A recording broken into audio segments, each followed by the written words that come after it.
சிறகடிக்க ஆசை சீரியல்ல இனிய எபிசோட்ல என்ன நடந்திருக்கு அப்படிங்கிறத பார்க்கலாம். முத்துவே, சீதா, அருண் கல்யாணத்துக்கு ஓகே சொன்னதுனால எல்லாருமே சந்தோஷப்படுறாங்க. ஆனா விஜயா மட்டும் வந்து பார்த்தீங்கன்னா, அதுலயும் ஏதாச்சும் ஒரு குற்றம், குறை சொல்லி நக்கல் அடிச்சுக்கிட்டு தான் இருக்கிறாங்க.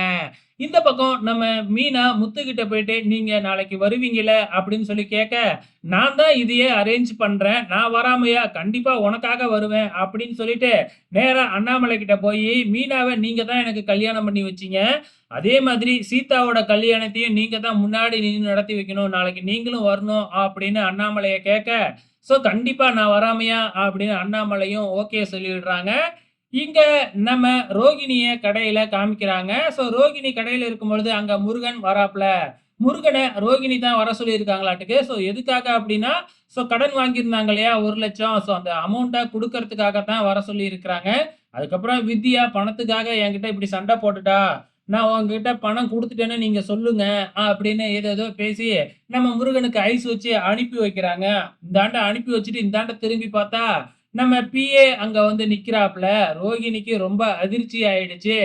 சிட்டி கூட சண்டை போட்டுட்டு வந்துட்டாங்க இல்லையா ரோகிணி. நம்ம சிட்டி சும்மா விடுவாப்லயா? ரோகிணிய வச்சு செய்ய ஆரம்பிச்சுட்டாங்க. இப்ப பிஏவ அனுப்பி மறுபடியும் எனக்கு ரூ. 10,00,000 வேணும். இல்லன்னா நான் இப்பவே போய் எல்லா உண்மையும் சொல்லிடுவேன் அப்படின்னு வழக்கம் போல பிளாக்மெயில் பண்ண ஆரம்பிச்சர்றாப்ல. ரோகிணியால என்ன பண்ண முடியும் இந்த பிஏ கிட்ட? மாட்டிக்கிட்டு முழி முழின்னு முழிக்கிறாங்க. கண்டிப்பா தரேன். அப்படி இப்படின்னு ஏதேதோ சொல்லி பிஏவ அனுப்பி வைக்கிறாங்க. மறுபடியும் ரோகிணி அங்க சுத்தி, இங்க சுத்தி மறுபடியும் பிஏ கிட்டயே வந்து மாட்டிக்கிட்டு முழிக்க போறாங்க. அப்கமிங்ல இதெல்லாம் என்ன எங்க போய் முடிய போகுதுன்னு தெரியல. இந்த பக்கம் வந்து பாத்தீங்கன்னா, நம்ம அருண் வீட்ல இருந்து சீதாவ பார்க்கறதுக்காக, நிச்சயம் பேசி முடிக்கிறதுக்காக வந்துடுறாங்க. நம்ம அண்ணாமலை தான் பேச்ச ஆரம்பிக்கிறாப்ல. இந்த மாதிரி சீதாவுக்கு நாங்க இவ்வளோ பவுன் போடுறோம். கல்யாண செலவெல்லாம் ஏத்துக்கிறோம். அப்படின்னு எல்லாம் சொல்லிட்டு, இன்னும் பொண்ணு வீட்டு சைட்ல இருந்து உங்களுக்கு ஏதாச்சும் எதிர்பார்ப்பு இருக்கா? அப்படின்னு சொல்லி கேட்க, பொண்ணு வீட்ல அதாவது நம்ம அருணோட அம்மா, "எனக்கு சீதா இருந்தா மட்டும் போதும். சீதா எங்க வீட்டு மருமகள் இல்ல, மகள்." அப்படின்னு சொல்லி வழக்கம் போல டயலாக் அடிச்சுக்கிட்டு இருக்கிறாங்க. அதுக்கப்புறம் அருண் கிட்ட கேட்பேன், "எனக்கு எந்த எதிர்பார்ப்பும் இல்ல. இருந்தாலும் ஒரே ஒரு ரெக்வெஸ்ட் தான்." அப்படின்னு சொல்லிட்டு, கல்யாணத்துக்கு வந்து பார்த்தீங்கன்னா, பெரிய பெரிய உயர் அதிகாரிகள்லாம் வருவாங்க. அங்க யாரும் தண்ணி அடிச்சுட்டுலாம் வரக்கூடாது அப்படின்னு சொல்ல, முத்துவுக்கு கோவம் வந்துருது.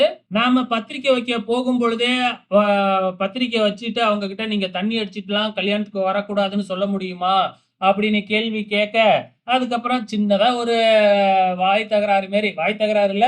ஒரு வார்த்தை தகராறு மாரி போயி, அப்படியே சைலண்ட் ஆயிடுது. நம்ம அண்ணாமலையே சைலண்ட் ஆக்கி விட்டுர்றாப்ல. அதுக்கப்புறம் என்ன, தட்டு மாத்திக்கிறாங்க. சிம்பிளா கல்யாணம் வச்சுக்கலாம். எப்படி எப்படிலாம் எந்த மண்டபம் அப்படிலாம் பேசி முடிச்சுட்டு, கடைசியா ஃபோட்டோ எடுக்குறாங்க. அதுக்கப்புறம் நம்ம அருணும், முத்துவும் பக்கத்து பக்கத்துல நிக்க வச்சு ஒரு ஃபோட்டோவும் எடுத்துட்டு, கடைசியில 2 பேரும் கைய குடுத்துட்டு கிளம்பி போயிடுறாங்க. இன்னிய எபிசோடு பொறுத்தளவு பெருசா வேற எதுவும் நடக்கலைங்க. ஆக மொத்தத்துல நம்ம அருண், முத்து நம்ம அருண், சீதா இவங்களோட கல்யாணம் ஃபிக்ஸ் ஆயிடுச்சு. வெயிட் பண்ணி பார்க்கலாம். அப்கமிங்ல என்னலாம் நடக்க போகுதுன்னு.